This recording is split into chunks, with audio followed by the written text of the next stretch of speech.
Numbers પર નજરના આજના એપિસોડમાં આપણે 3 કંપનીઓ પર ચર્ચા કરીશું, જેમાંની એક છે ભારતની સૌથી મોટી બેંક, બીજી છે ભારતની સૌથી મોટી diamond and jewellery related company અને ત્રીજી છે ભારતના મેટલ સેક્ટરની એક બહુ જ મહત્ત્વપૂર્ણ કંપની.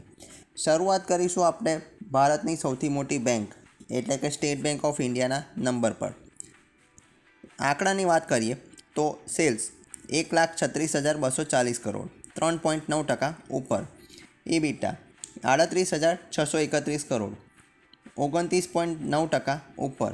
નેટ પ્રોફિટ 24,113 કરોડ 22.8% ઉપર. આ મેં તમને જે પણ વાત કરી એ વાત કરી છે ક્વાર્ટર ઓન ક્વાર્ટરના આંકડાની. હવે તમને વાત કરીશ યર ઓન યર વાઇઝ જોડે comparison. Net profit year on year wise જોઈએ તો 21,121 કરોડ જે એસ્ટિમેટ હતો 18,420 કરોડ, જેને 10.2%થી બીટ કર્યો છે. Net interest income 46,992 crore 15% year on year wise ઉપર.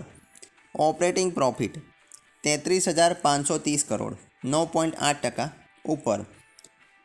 નિમ્સ એટલે કે net interest margin 3%. Provision 5,050 crore 74% ઉપર. NPA 0.38%. Gross NPA 1.47%. સ્લીપેજીસ 7,047 crore. Recovery from loan loss 3,576 crore. Operating profit estimate કરતાં ઉપર અને એસેટ ક્વોલિટીમાં સુધારો થયો છે, જે આપણને આંકડામાં સ્પષ્ટ રીતે દેખાઈ રહ્યું છે. વાત કરીશું હવે ટાઇટનના નંબર પર.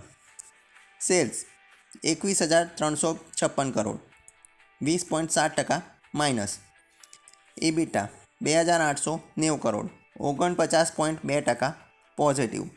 નેટ પ્રોફિટ 1,777 કરોડ 50.7% ઉપર. સેલ્સ આ ક્વાર્ટરમાં ઘટ્યું છે, પરંતુ EBITDA અને નેટ પ્રોફિટમાં વધારો થયો છે. વાત કરીશું હવે હિન્ડાલ્કોના આંકડા પર. સેલ્સ 84,285 કરોડ 8.6% ઉપર. EBITDA 13,932 કરોડ 39.1% ઉપર. નેટ પ્રોફિટ 7,013 કરોડ 2.7 ગણો વધારે. વાત કરીશું આંકડા પર ડિટેલમાં તો નેટ ઇન્કમ જે છે 7,010 કરોડ આવી છે. પાછલા સમયમાં 4,000 કરોડ હતી. રેવન્યુ જે છે 32% યર ઓન યર વાઇઝ ઉપર આવ્યું છે.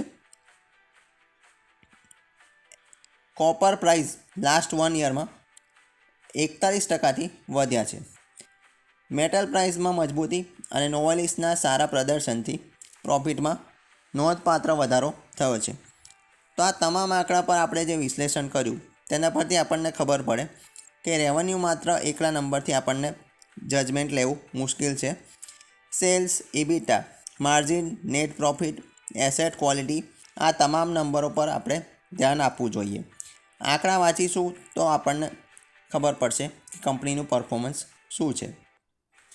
હવે આપણે મળીશું સોમવારના દિવસે નવી કંપની, નવા ડેટા અને માર્કેટના નવા નંબર સાથે. ત્યાં સુધી પેજ પર બન્યા રહો. જય હિન્દ, વંદે માતરમ.